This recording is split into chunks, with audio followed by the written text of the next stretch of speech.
SRN Media at the Code Her Conference in Washington, D.C., presented by DC Web Women and the Washington Post.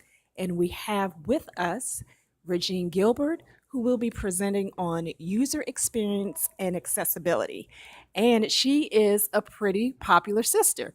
She, her session will be the most attended session today at the conference. So I want you to talk a little bit about your topic. Sure.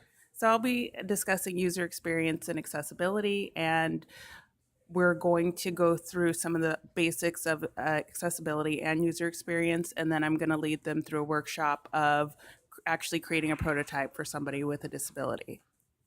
So you're talking about accessibility to those with disabilities. Yes.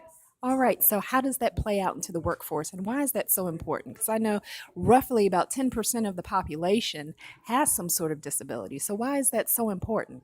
I think, when people think of minorities, they don't tend to think about people with disabilities, and the largest minority in the world are people with disabilities. So excluding them from anything that we design, if you're an engineer, if you're a web designer, if you're, like me, I'm a user experience designer, if you're not thinking about those people, then you're excluding a lot of people. So that's why I'm doing this, to make sure that there's awareness that we are in the power positions to kind of actually enforce these decisions so that we can build for everybody ultimately.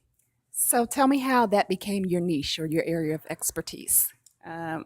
It's funny. I just woke up one day and I said, I want to make things more accessible in this world. And that kind of led me to, I had initially, growing up, one of my cousins was deaf. And I did I did a hackathon at Spotify where I had to come up with an idea for some sort of ideas for something so people could use soundscapes. So I came up with an idea for like a vibrating headphones and vibrating like wearable device so deaf people could listen to music.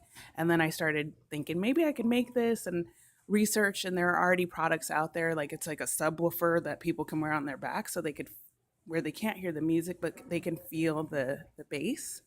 So that's kind of what got me into it. And then I joined a group in New York City for accessibility, and they have monthly meetings. And from there, it's kind of just grown into a passion of mine.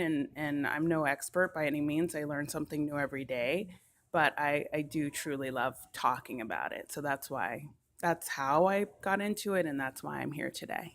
I'm extremely, impressed by your level of genius and humility all in all in one package. So, thank you so much for stopping by to talk to us, and we'll be popping in on your session. Looking forward to learning a lot. Okay, All right, thank you, Regine.